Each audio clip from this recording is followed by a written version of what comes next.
On behalf of HateFree Culture, we wish you a good evening once again from Copenhagen. In this HateFree Talk, we welcome Jacob Hagendam, ambassador of Danish platform called Inaus, or One of Us in English, an organization focusing on destigmatizing people with mental illness. Jacob himself has been diagnosed with paranoid schizophrenia. Nevertheless, thanks to his incredible stamina in fighting this challenge and support of Danish society, he is a great example of what we call recovery concept. Tonight, we are going to ask him questions about his life and his condition. How does he cope with hallucinations? What does his path to recovery look like? What messages does he have about stigma and discrimination? Those of you who are watching can ask our guests your own questions, and you can do so in the comment section under this stream at Facebook page of HateFree Culture. Jacob, thank you for joining us. Thank you for having me. Let's start with the questions. And first, I would like to talk a little bit about your childhood, Jacob. Did you have an ordinary childhood, or was there anything special about it? I'll have to start by saying that I have my cat in the background. She might be making some noises because she gets confused when I talk to people that she can't hear, so she thinks I'm talking to her. So if she starts meowing out in the background, I apologize in advance. We also would like to welcome your cat to the stream. Thank you. On her behalf, thank you. I had a fairly ordinary childhood. I had a primary school that was just across the street from where I lived. It's ranked one of the best schools in Denmark. It was fairly normal up until the 4th grade. I had a flair for learning new things, especially languages and math. So the teachers were really good at challenging me because they found out, okay, we have a kid here who's a bit brighter than the other ones. How can we challenge him? So this came into effect with my English teacher. She wanted to develop my language, so she lent me English books so I could develop that further. My math teacher would give me math problems from a grade that was above my level as well to keep challenging me. So the education was great in school. However, there were quite a few social issues. I was a very small kid. I was easy to get angry, easy to get mad, and because I was a small kid, I was also easy to hold down. So unfortunately, I was the easy and perfect bully victim. Can you describe a little bit about the bullying? What happened? What did the other kids do to you? The other kids found out that I reacted differently to normal situations. As in, let's say I got some criticism for my homework. The teacher would tell me, you can do this and this better, so I want you to work on that. And in my head, I would take it as an insult on my person. The teacher was insulting my personality. I was very good at misunderstanding situations. I could never understand when my friends wanted to be around me and when they didn't want to be around me. And so because I tended to be fairly clingy on people, they would get really annoyed because they didn't want me there. I thought I wanted to be there. And so that became a clash of interest. So was it only a verbal kind of abuse? They were making fun of you, or they were maybe isolating you, or was there any physical violence as well?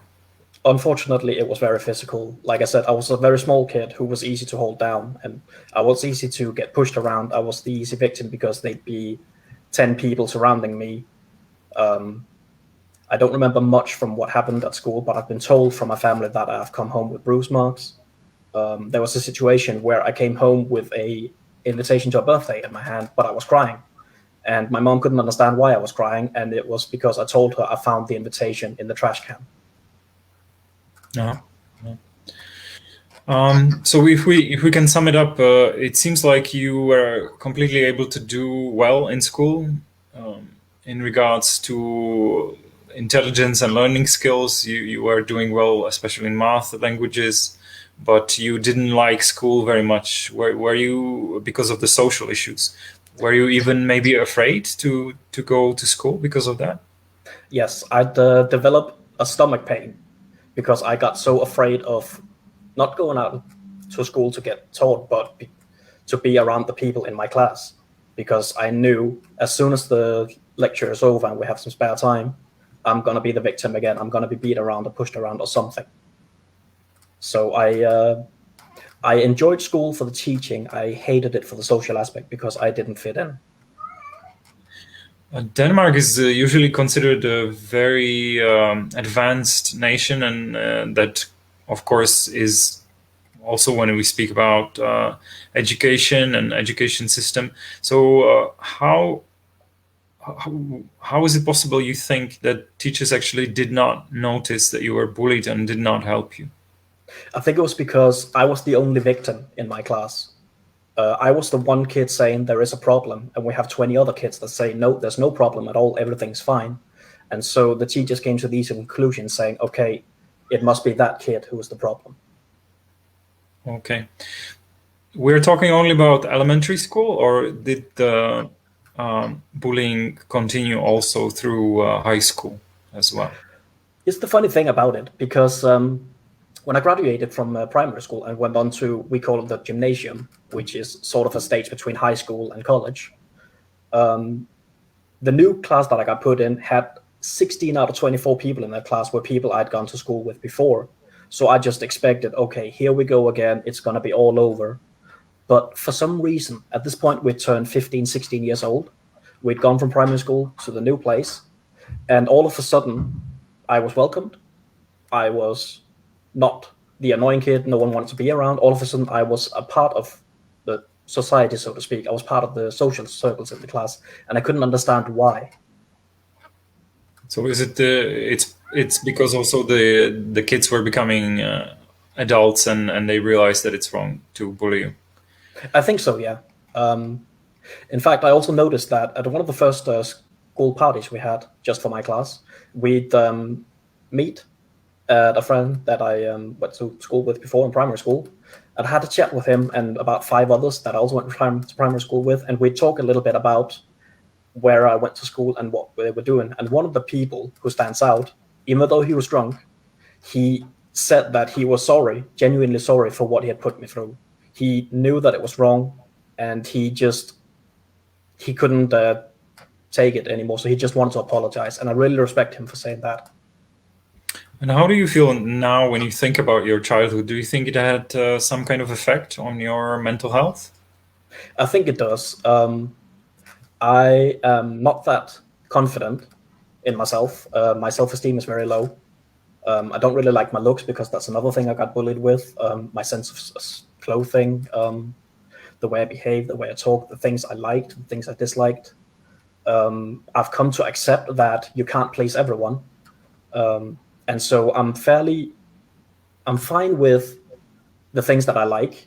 And if people don't like what I like, then I just have come to the terms now that I accept it because everyone's different. As for an apology from my old classmates, I've also come to accept that it will never come. And I actually don't really want the apology now. I know it's in the past, and I kind of use my past to move on further now. Can you tell me what happened at the end of the high school? Were you able to finish the school? Unfortunately not. We have 3 years in the gymnasium that we go to. And unfortunately at the end, midway through to the end of second year, I had a very hard time keeping up with the homework. I was simply stressed out and just done with school in general. I was done. I needed space for myself. So I started being absent from school. I couldn't handle turning up. And at the beginning of the third year, I had to call it quits and notify the school that I cannot continue anymore. I need to stop. And you started working somewhere. Is that correct? That's correct. I started working part-time in a supermarket. In Denmark, we recycle cans and bottles, soda bottles, beer bottles and such. And I was working at the machine that would claim the bottles, and then I'd help sorting them out and send them to the right recycling centers. I'm asking also because, as you say, you were stressed because of school. There was too much pressure, and you couldn't deal with that at the time. But yet, you started working in an environment that, by a lot of people, is considered very stressful and even annoying sometimes. So, how was it? How was it for you? How did you cope with the environment of supermarket? It was quite a game changer, because when I started working there, I started learning a little bit about social norms. Like, I was used to being greeted by getting a slap on the shoulder or a fist bump on the shoulder or such. And I thought that's the way people greet each other. And so people I went to high school with, they'd start telling me, why are you doing that? That's not normal. We greet with a handshake, maybe a hug. We don't hit each other. Mm-hmm. And so I started using the supermarket to try to study, what do the customers do to each other? How do they treat each other? What do they do that I've not been aware of? Are there things I have been aware of but not thought about? And I'd sort of base my behavior around them. So I'd greet people with a big smile, because I noticed that would give them a big smile. I noticed customers joked around a little bit with each other, so I'd start joking a little bit with customers as well. And it sort of helped me develop all the social norms. It was stressful, of course. And of course, you get the customers that put all the blame for their bad experience on you. But somehow I managed to separate the thought of them saying, okay, this item is not labeled at the correct price, and that's your problem. And I'd sort of always in my mind keep the thought of, no, it's not my problem. It's simply not been registered in the computer yet. Mm-hmm. So if we focus a little bit on the physical conditions, the bright lights, the beeping, the registers, maybe sometimes angry customers, was it okay for you, or was it difficult? The beeping and the lights, you get used to that. The beeping, I'd sort of keep scanning the goods in a sort of a rhythm. So I'd keep a beat going in my head, and I'd scan the goods to that beat. So I'd sort of see if I could make some music in my daily life. The angry customers, fortunately, most of my colleagues were very good at seeing when we had bad customers. And then especially after the customer had left, we'd take each other to the side and just calm each other down and say, it's not your fault. It's the customer, because the customer is not always right. I'm sorry. But they would always take care of, make sure that we were still feeling okay in this. Mm-hmm. And if we take the angry customers aside and talk about the normal social environment, were you able to socialize with the people coming to supermarket? Was it beneficial for you? It was beneficial, because I started hanging around with people that were around my age and the same jobs as me, and we'd socialize quite a bit. We'd move on up to become sales clerks, sit at the registry, and we'd start making friendly competitions with each other. Like if we saw a long line of customers, we'd sort of make an internal signal to each other and then say, okay, who can get their line cut down the fastest? Or at the end of the day, we could check how much had each sales clerk brought in as income for the shop. And then we'd sort of have a battle of saying, okay, whoever gets the most revenue, or rather whoever gets the least revenue, is the one who buys the beers after work. For how long were you working in the supermarket? I was working there for about 3 or 4 years, roughly. Okay. And then you left. What happened? I left because I had a disagreement with my boss at the time. He wanted to move around on my schedule, and I didn't really like that because I enjoyed my schedule. And so he made some remarks that I didn't approve of, and eventually I got so angry that I just told him, okay, I am not taking this anymore, I quit. Mm-hmm. Mm-hmm. So I quit the job then and there, and had a month that I had to work afterwards where I just used it to sort of wrap things up, basically. Okay. But it wasn't because the pressure was just too much and you didn't feel good at the time?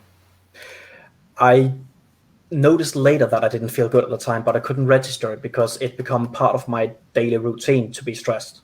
And I hadn't noticed that become so stressed and become so worn out because it was daily life for me. Okay.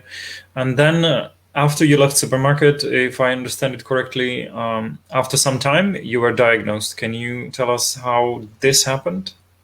So basically, after I quit the supermarket, I started turning my attention towards my computer and online games, particularly World of Warcraft, where I started finding a different way of socializing with people, where we'd play the same game, we'd sit on a voice chat and just talk to each other. And this kind of socializing was a bit strange to me, because I've learned later on that I don't really like eye contact that much. I kind of feel like I'm being at an exam or such if people keep eye contact with me for a long period of time. But here, there was no eye contact. Like we're speaking right now, there's a camera between us, but we don't have direct eye contact. So it's easier for me to just focus on the conversation, and it doesn't feel like I'm being examinated. And it was the same thing with the games. So we'd socialize there. But my parents got worried about it because they couldn't understand why I wouldn't leave my room, why I wouldn't go outside and socialize with the other people. But the thing was, I couldn't handle myself. I couldn't handle my stress. So I used the game as my safe space. Since it's a role-playing game, you develop a character, and I sort of used that character as my safe space, so I could block out the rest of the world and just focus on the game. And there was also a time when you started discovering facts and information about mental health. Yes. This came in part because I noticed that it's not normal to have dark thoughts about yourself. It's not normal to have a feeling of not belonging, which is the feeling I kind of ended up getting. So I start searching around. Google didn't exist or wasn't that big back then. So I'd search around search engines like Yahoo or Alta Vista and such, search about what was this going on about. And so through there, I found different kinds of blogs or forums where people talked about self-harm and how that helped them relieve stress. And so I thought, okay, the pain in my head is too big. I might as well try this out. So I took a knife, I made a tiny cut on my wrist just to see what it was like. And all of a sudden I felt a sense of relief, sort of, because all of a sudden I could see there's a wound on my arm. There's a little bit of blood coming out. I know what this is. I didn't know what was going on in my head. I didn't know what all these feelings were and how to process them. But I know a wound, you put a Band-Aid on and it heals up. And that relieved me somehow. Earlier, you described the feelings and emotions as kind of a blender. If you would put a fruit into a blender and try to make a smoothie, things get mixed up. Yes. So my thoughts in my head were basically thoughts of anxiety, thoughts of depression, not belonging. And these were thoughts I couldn't process and didn't know how to handle. So it was kind of like my brain was a big blender where you put in a lot of different fruits. And once you push start in the blender, you can't tell what fruit is what fruit. But after a while, you can try to convert that content of the blender into something you know what is, a fruit smoothie, which was kind of the same thing I was doing here, where my thoughts, I couldn't tell which thought was what, which feeling was what, but a wound on the arm, I know what that is. I can relate to this. It was a kind of a grounding thing for you. Yeah. Let's talk about it a little bit, because I think that this is a thing very difficult to understand for a lot of people. But you would maybe compare it to an addiction, a thing that keeps you away from the pain for a short time, but in long term, it's very dangerous. Sort of, yeah. I kind of see it as a bit of like some people, some wouldn't call it self-harm, but some people drink a lot, some people take drugs, some people exercise to cope. I wouldn't call that self-harm either. But it's kind of a way where you learn to cope with yourself and you can handle yourself when you get this addiction. Like, I would never cut deep on my arm. I would just draw blood and that was it. It was never a suicide attempt of sorts. It was simply just, I want to relieve stress from my head. And I kind of imagine it might be the same thing that a person who drinks a lot might do. You drink to numb your brain so you can handle yourself, so you can feel relaxed and feel calmed. But the problem with it is, eventually you're going to have to need to cut a little bit deeper, a little bit more, because you need the same sensation of calmness. And I imagine it's kind of the same thing. You need to drink a little bit more to numb yourself. And eventually this snowball of what you're using to handle it becomes so big that eventually you're rolling that snowball so far uphill that it's gotten so big that eventually it rolls down over you.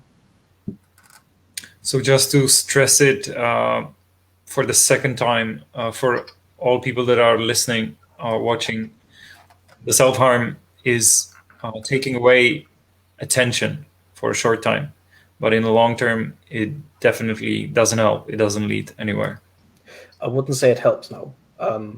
I can understand why people self-harm, but I've also heard that it's a cry for attention of sorts. For me, it was never a cry of attention. I'd always put the scars where I could hide them.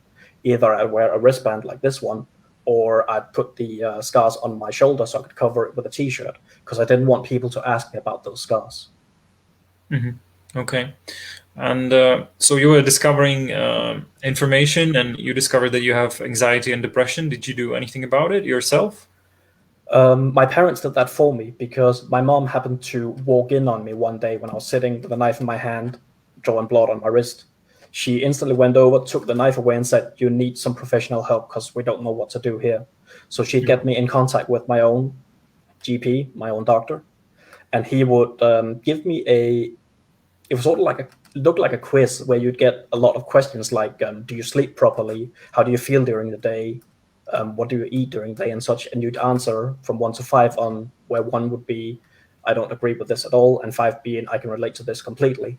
And so he found out I have what he called a medium severe depression. And I would also have some sort of anxiety, but he couldn't tell what.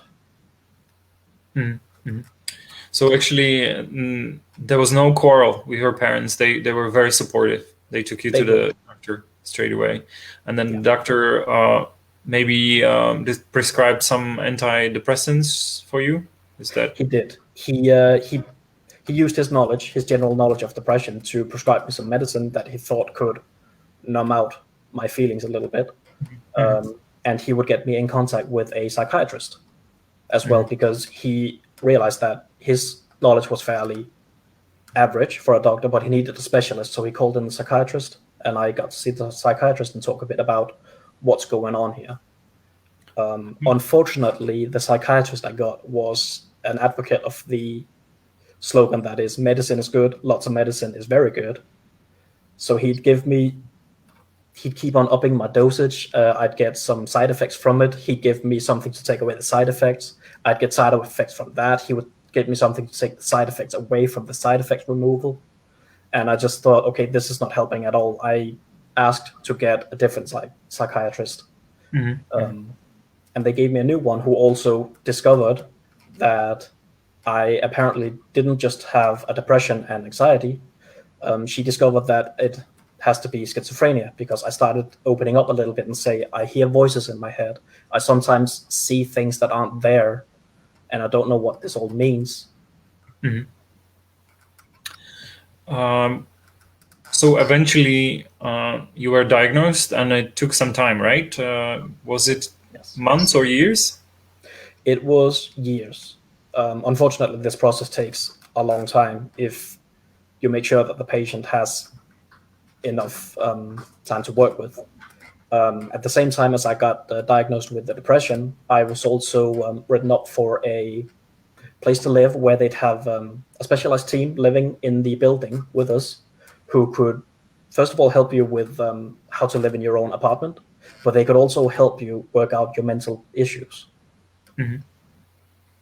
Let's talk about the house a little bit later. I'm just very interested in the fact that it's not like one visit and the doctor finds out that you have a broken leg and then you start treating it. I think it's necessary to stress that in psychiatry it might take some time to find the real diagnosis. And if I remember correctly, it was almost 2 years and several different psychiatrists for you. It was, because it was also about, I needed to find a psychiatrist that I felt could help me properly. And I think I went through 4 or 5 psychiatrists before I found a perfect match of a psychiatrist where I thought, okay, this person understands me a little bit better, so I think this person can help me out better. How old were you when you were finally diagnosed correctly? I got my first diagnosis when I was about 18, which was the depression and anxiety. And I eventually got the schizophrenia diagnosis when I was 20 or 21, so roughly 3 years later. How did you feel when you heard the diagnosis? Were you shocked? Were you terrified? How was it? Honestly, I was relieved. I finally had an answer for what was going on. I had a feeling it might be that, but I wanted to make sure, so I needed the psychiatrist to confirm that my suspicion was correct. So I felt relieved. I felt, okay, I actually know what's wrong now, and now I can actually get help. I know how this works now. Mm-hmm. So it became kind of like a new chapter in your life. I've always been very fond of reading, and I've always looked at my life as whenever I go through an experience, it's the end of a chapter and the start of a new one. So at this point, I felt, okay, now my chapter of confusion is going to be over, hopefully, and I can start a new chapter, which is going to be working with myself and getting better. For a lot of people, this would be a terrifying news. So it's kind of interesting that you didn't feel it, and you framed it as a relief. You said to me that it's really important to know. The knowledge is important, and you're talking about opening the door. What does it mean to open the door? It sort of means to open the door as in what would help, or to open the door and to see what's behind. I remember when we met before, you told me that for some people opening the door is just too frightening, but it doesn't help. Yes. To keep them closed. Yes, I get you now. It's basically everybody fears the unknown. Everybody fears stuff they don't know. And so I was always looking at the door of treatment as being, this is the door to the unknown. I don't know what the treatment's going to be.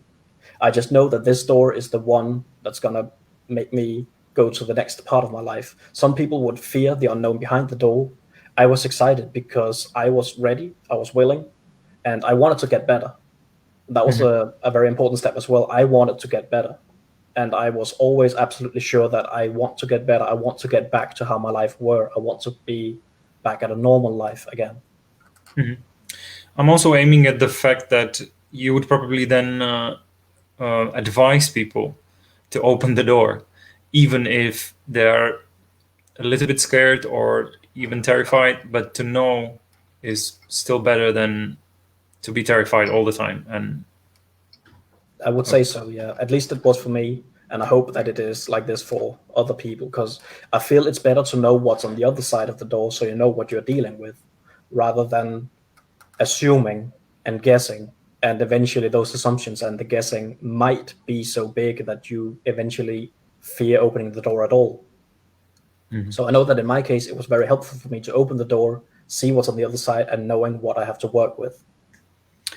So there was a metaphorical door, but you also opened one real door, and that was to the complex of apartments that you lived in. So can you describe what kind of experimental housing that was? It was basically, you got your own apartment where you had to pay rent, electricity, water, heating, all of these usual basic things. You'd have to learn to cook, how to clean, all of these things as well. And at the same time, the staff that was assigned this complex, they had training in how to deal with certain mental illnesses. It so happened to match perfectly as well, because the staff has just recently been educated in how to battle and treat schizophrenia when I moved in. So it was a perfect match.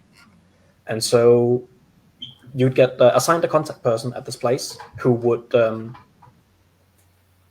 follow you through on your journey at the house and keep up with your training. And the first thing she did with me was to ask me about my illness based on, she had a long list of questions that she had been using, because she wanted to make sure that she could teach me the right things. Like it wouldn't make sense to teach me how to handle hearing voices if I didn't hear voices. So she wanted to make sure what parts of the schizophrenia do I have and which parts should we be focusing on. There were some other things that you learned at the place as well. There was a cook, if I remember correctly, and you also learned a little bit about plumbing. Yeah, I did. It was basically me not knowing anything about plumbing generally. I'd just see a clogged drain And one of the persons who was employed there, she used to be a janitor or a landlord of sorts. And so she'd say, okay, you just need to do this and this and this. That'll unclog the drain if it happens again. And so that would teach me basic things about both cooking with the cook. I'd always loved cooking, but it's just I couldn't really get the the energy to cook again. And so he tried to invigorate that flair for cooking again. One of the things he did was he'd make bets with me. He supported one Danish football team. I supported the rivals. And so we'd sort of make bets with each other every time these two teams met and played. And the loser would have to prepare pancakes for the other one. So that was another way of trying to get me to cook. Okay, so that was a very handy kind of skills that you were learning, because not even 10 psychiatrists can teach you how to cook and unclog your drain. Yes. There were also other people living there with you? There were. We'd have it was an apartment complex with 12 apartments, but two of these apartments they'd had the wall between them broken down, and we'd use this as a common ground, as a place where we'd sit and eat, watch TV, and socialize with each other. And it was sort of not a hard rule, but still an incentive to go down there and socialize at least once a week. So you'd get out of your apartment, see some other people, and try to socialize in general. Mm-hmm. Mm-hmm. And you are also sharing ideas and, for example, coping mechanisms with the other people. Is that right? That's correct. Yeah, because I was a new kid moving in, so I was fairly open to what the other people had to say about what it's like to live there. I knew a few people already from a meeting place for people with mental challenges, but I'd never really been super close with them. So this was a good way for me to find out, okay, what's it actually like to live here? What do you learn from here? Mm-hmm. And so I'd always listen to what they had to say, and especially when they gave me advice on how to handle myself. And I'd listen to their advice, I'd think about them, and then I'd go occasionally build up the strength to try them out to see, can this also work for me? Mm-hmm. Okay, so let's we're definitely going to talk a little bit more about the coping mechanisms.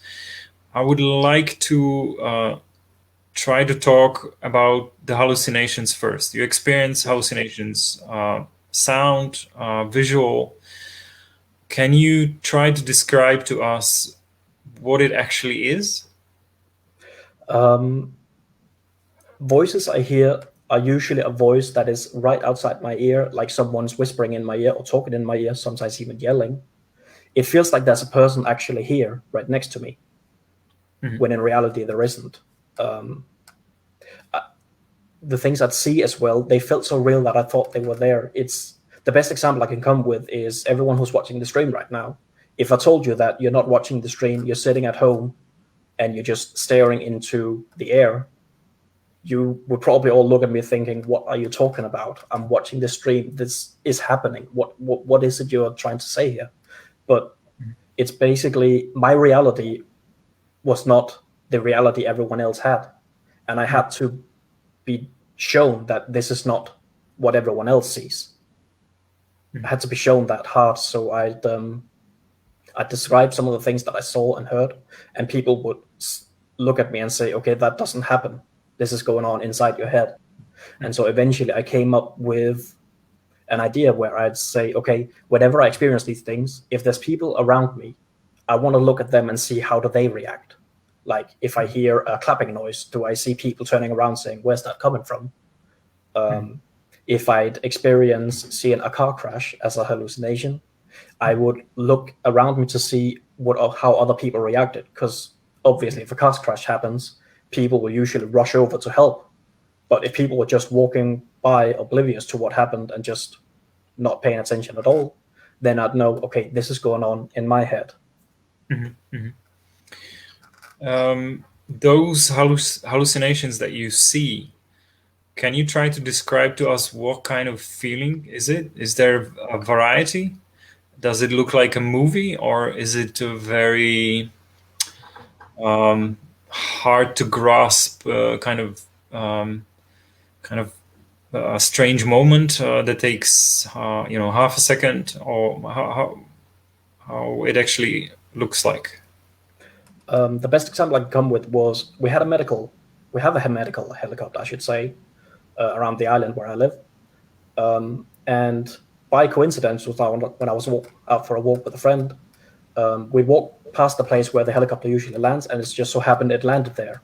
And all of a sudden, I started seeing the helicopter. It was landing next to a forest. The forest is also there. But I'd see the helicopter, the fan blades, hit the trees, and the helicopter would get caught into the trees, get blown to bits, get shredded up. And for a second, I had the biggest feeling of just grabbing my friend by the shoulder and throwing him to the ground so he wouldn't get hurt. But for maybe 2 seconds, like a movie, like we would imagine a movie. Kind of like a movie, yeah, because I'd see this going on in my head. But the thing about a movie is, that it takes a lot of time for these things to happen. But this all happened in a split second. So usually it's just a split second. It's very short. It is for me. Okay. At least. And you also explained to me earlier that you could, for example, see an eagle landing in the middle of a square. That is full of people. And first, I would like to ask, how do you recognize that the eagle is not real? I would, first off, it would be in the middle of town square, and I'd see lots of people there, and no one would react. That's already the first sign that something is odd here, because obviously you don't see an eagle land in that town square every day. Yeah. Second thing I'd look for is, if by coincidence no one was there, I'd look at the eagle, see, does it look like an eagle, or is there something distorted about it? Like, would it be missing a shadow? Would it have the beak of a pelican on an eagle's body? These kind of things. So I started to notice things that felt odd about it. So this is actually one of the things that helps you to recognize that it's not a real thing. Nevertheless, I think that this is very difficult to understand, imagine for most of us who never experienced that. It must be kind of a matrix feeling, right? Because the condition you have means that your brain is making it real. It's really happening to you. It's not it's not there. It's there in your brain, so you feel it's real. So when you realize, or when you start learning that these hallucinations are not real, and you mentioned that briefly, it must be like your reality is crumbling down, that things you knew are wrong and you have to learn again. That must be like Matrix. It kind of was, yeah.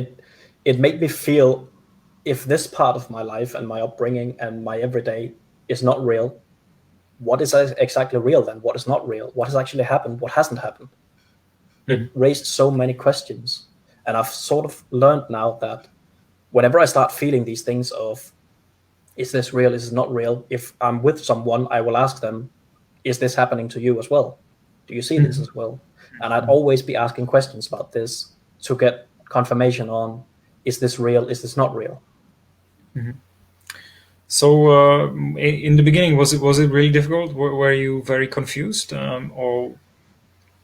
I was very confused, but I was also very open and wanted to get the answers. I wanted to make sure what parts were real and what parts were going on inside my head. Is it hard for you to try to explain to people what you actually experience, or you're more or less successful now? You do know how to explain it nowadays? I try to always keep it as simple as possible and make it something people can relate to, like opening the door, that kind of thinking, or the eagle landing in town square. It's something most people can relate to and think, okay, I kind of know what this is, so that's easier for me to understand than I try to explain thoughts and such.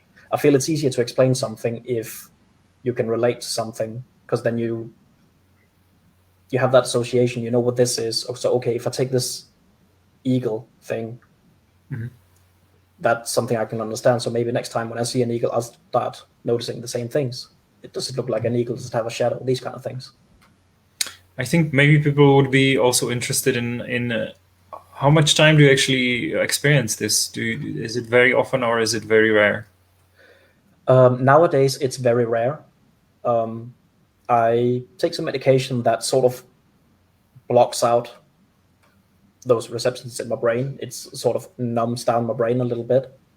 But I've also ensured that for me, I don't want to numb everything out with medication. I want to still experience these things, even occasionally. I still want to be presented with the occasional hallucination or the occasional voice, because that way I can also make sure that the things I learned from the place I lived and through all the treatment I've gotten, I can still keep that going. I can still remember these things by being, by experiencing these hallucinations occasionally. Did you have to be hospitalized anytime during your recovery, or? I personally wasn't. There's sort of a little bit of a stigma in that you have to have been hospitalized at some point with a mental illness for it to have been really dangerous. But unfortunately, that's not really how it works, because generally you don't really get hospitalized unless you are a danger to yourself or a danger to others. If you're not a danger to yourself or danger to others, then they try to seek treatment elsewhere. So I've never personally been hospitalized because I've never been a danger to other people. I may have been a danger to myself, but it wasn't a direct suicide attempt at the time. Okay. Congratulations. I think that's wonderful that you never had to go to treatment to an institution or a mental hospital. Thank you. You're 25 now? I am 32. Oh, sorry. Slightly off. But anyway, that's a compliment from my side. Baby face. Would you say that by now you have actually learned successfully how to live with the condition that you unfortunately have? I would say I have, yeah. I lived at the facility I lived at for 3 years, and then it was time for me to move out the apartment I live in now. That's 8 years ago. And I've used all these 8 years to keep on challenging myself, keep on making sure that the things I've learned are actually being used. I wanted to make sure that I'm always moving in some sort of direction, even if it means that I try out something and it doesn't work, then it would still mean I've tried it, I've realized this is not for me, and at least I can say I've tried it, it didn't work, but hopefully it can work for someone else. Okay, we welcome your cat to the stream again. So let's talk a little bit about your life now. I understand you have a job as well. I do, yeah. What kind of job is it?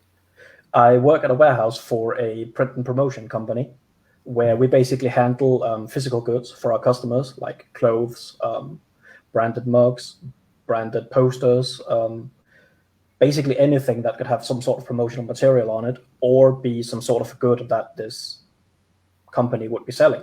And we handle their web shops and their storage. So we basically get all the orders from customers sent down to us. I go out into the warehouse, fetch the goods, I wrap them, send them to the customers. That is how much of a time that is?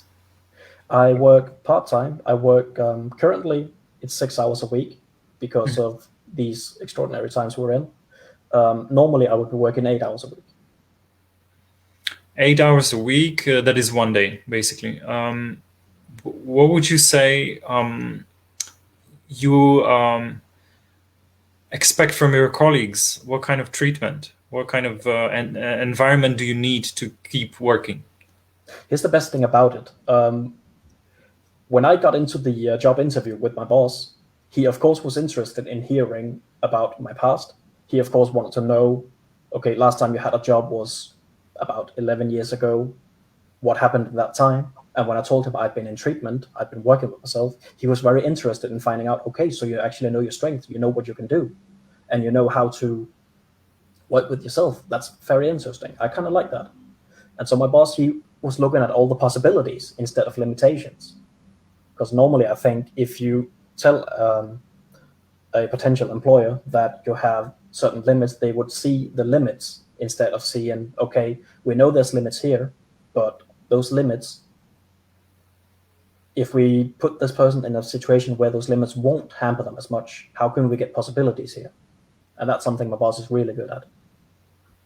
I'm really happy to hear that. And before we go to the question about stigma in Danish society, there is a question from Magdalena, and she would like to ask if there are any groups in Denmark that would focus on hearing voices, and if you have an experience with these groups.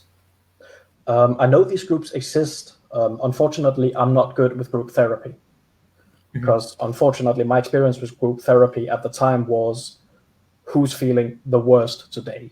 It ended up becoming a battle of who's feeling the worst, and I couldn't really use that. I wanted to know how can I get better, not how can I get worse. These groups exist. I've been told by other people that they get a lot of tools from these groups. So I just realized it's not something for me, but it's helping other people. There's even a society for people who hear positive voices, a part of schizophrenia that's fairly unknown, because usually people hear these self-destructing voices like kill everyone, you don't belong here, kill yourself. But these people hear the complete opposite. They hear positive things like you're doing really great, you are a fantastic person, keep up the good work. So these societies also exist. Okay, yeah, I think we should also stress that hearing voices is not exclusive to schizophrenia, because people with other conditions, and possibly even without conditions, hear voices as well. And if you're interested in this phenomenon, you can search online for some groups that gather people like that, and we would advise you to search for more serious groups rather than anything too esoteric, let's say. Let's talk about the stigma. Is there any stigma in Danish society, or you are able to remove it all? For me personally, I've managed to sort of remove most of it throughout the years, but I've also noticed when I started out being an ambassador for one of us, or en of us, there was a lot of stigma surrounding that you could never get healthy again. If you had a mental illness, it was pretty much end of the line, end of the chapter, end of the book. But I also noticed that the psychiatrist who gave me the diagnosis, he put a lot of emphasis into saying, this is not the end of your life. There is possibilities of a good life. And I thought that was really weird, because a friend I had at the time, she was diagnosed 10 years earlier, and she was basically told, we have this amount of medication. If none of them works, we can't do anything. So I thought that was pretty interesting to see that, okay, my psychiatrist actually thinks there's a future here. I want to explore that. I want to see if I can get a future. I would meet stigma pretty much everywhere. Whenever I started saying that I had a diagnosis, I would always notice how people reacted. And to begin with, most people would just take a step back and really focus their vision on me to see, okay, is this person dangerous? What's going to happen now? Is this a time bomb walking around? And I would try to prove them wrong, because I'm not dangerous. I'm not a menace to society or anyone else. At least I hope I'm not. I'm just a regular person. That's one of the most common myths about schizophrenia and about violence. Is there anything else you would like to add, to say to people who are afraid, terrified by people with schizophrenia? How maybe they could try to meet them, talk to them, and see how it actually works? I could explain it by I was given a speech to some people who would work in the health industry under the education, and one of the persons who was there, she had been at a mental facility where she unfortunately had a bad experience with a person with schizophrenia who would get psychotic and throw plates around and get really violent, and so she feared that's going to happen again, but she ended up going anyway just to see, okay, maybe this was a one-time thing. And because I was the complete opposite, I'm calm and collected, she got a second thought in my head saying, okay, maybe it's not everyone who's reacting violently. Maybe there's actually, this is not the norm. So I'd advise people to try to meet people with an open mind, try to ask, and respect, of course, if people don't want to be asked questions about their illness, but try to understand who's the person behind the illness. Who's the person behind? Because usually in media, if I get interviewed for media, the first thing that's going to come up is usually I'll get labeled as Jacob, paranoid schizophrenic. But the thing is, I'm a person with schizophrenia. If I had a broken leg, I wouldn't be Jacob broken leg. I would be Jacob who has a broken leg. Do you see that stigmatization in the media a lot in Denmark as well? Fortunately, it's starting to die down, thanks in large to Enos, because we've started getting our ambassadors out and trying to explain to people this is not how everyone is. There's a way forward. There's a life to be had.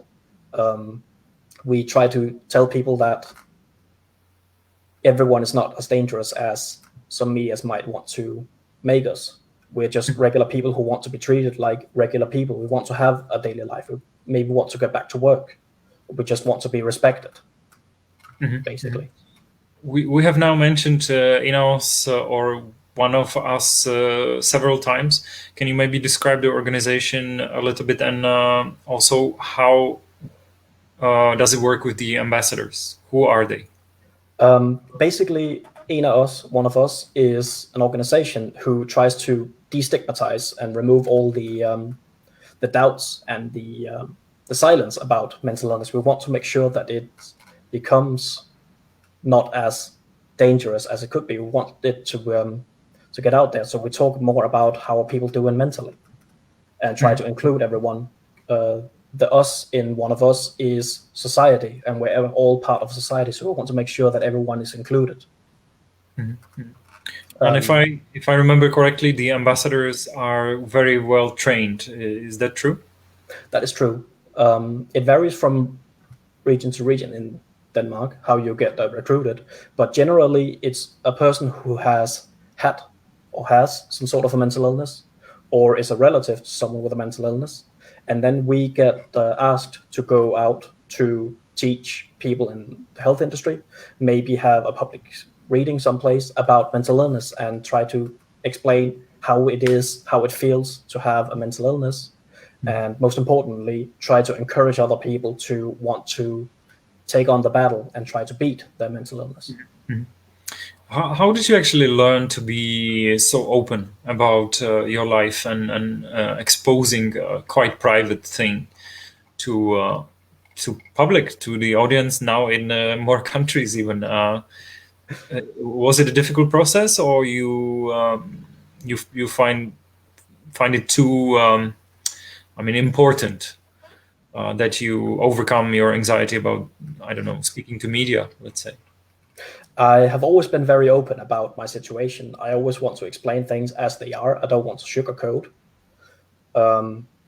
I get very anxious when I talk to people, like I said, with the eye contact and such, and I always get afraid of talking to other people. But I think it's such an important subject to be talked about that I try to put aside my anxiety and try to speak out, especially since when I started around 10 years ago, there wasn't really anyone to talk about it. There was very, very few people, and I felt this is my opportunity to actually say something, to give hope to other people. So I want to grab this and inspire other people to also share their story. Have you ever experienced any negative reactions, or you feel you're quite successful in explaining about schizophrenia and about life with schizophrenia? Or do you get any hates? Do you get any angry reactions to what you do? I get barely any negative reactions. It's usually constructive criticism on what I say. It's usually people who are happy that I speak out. A lot of people ask me for general advice because they have a relative who might be ill. The very few people that I got who gave me hateful comments, I sort of thought, well, that's your opinion. I respect your opinion, but I'm not going to think any bad of you for having that opinion. That's fair. That's your opinion. So I try to focus on the people that I help. Okay, I can help those people. That's good. Then I look at the people that give me negative comments. What do they say? Is it just general flaming of sorts where they just try to ridicule you, or is there actually something constructive hidden in there? And so I try to see, can I use some of their criticism, or is it just personal attacks of sort? We have 5 minutes left, so I would like to wrap up our interview tonight, talking a little bit about your family. how would you describe your relationship to your family? Do they understand you? Do they support you? How does it look? My family is very supportive. All of my family, fortunately. I've always been very open about this to my family. They're all very, very supportive. My mom's very supportive. My dad is very supportive. My sister is very supportive. My aunts and uncles are supportive of me. They respect me as a person. They respect that I have challenges that I want to overcome. And they occasionally seek advice from me as well if they get into a tough situation. But they've always been supportive of me from day one. They've always had my back. They've always accepted that I have these things, and I feel they're proud of me for battling these things and for sharing it with other people. Do you have any explanation for that? Because I think there are probably quite a lot of families struggling with this issue when somebody's diagnosed with schizophrenia. So maybe if it's happening now to someone, or it's very fresh, what would you actually advise these families? What is a good approach to dealing with this situation? I would try to urge these families into seeking more knowledge about what is this illness actually, what is going on with schizophrenia, what is it? And then I would try to focus on explaining to these people that it's still your family, and try to love and support them because they need this love and support to get through this, to get to the other side, to start the new chapter in their book. I would always encourage people to be supportive and stand behind people. And we have a question from Signe Nielsen. What has been most helpful for you yourself in the process of recovery, I think, and also that you are a very big inspiration. Thank you, Signe, for the question. So, thank you. Jacob, just briefly, what has been most helpful for you? The most helpful for me has definitely been being open. Okay. Saying everything as it is, be it at a lecture, be it to a doctor. Always say things I don't want to hide, because one thing I had to realize as well is a medical person cannot help me. A psychiatrist can't help me if I don't open up, if I don't say how I feel. I've noticed quite a few people, maybe on Facebook, maybe on Twitter, they say, I really hope my psychiatrist called me because I'm feeling awful. They don't know if you don't say, be open. That's the best thing that helped for me. Well, Jacob, thank you very much. I think that's a great advice for all of us, especially in this very difficult situation during the pandemic, when we are finding out that mental health matters much more than a lot of us imagined before. So be open and ask for help if you're not feeling well. Thank you, Jacob, again for joining us. It's been a pleasure, and we wish you all a lot of health, physical health, mental health, and we wish you a good night from Copenhagen. Thank you very much.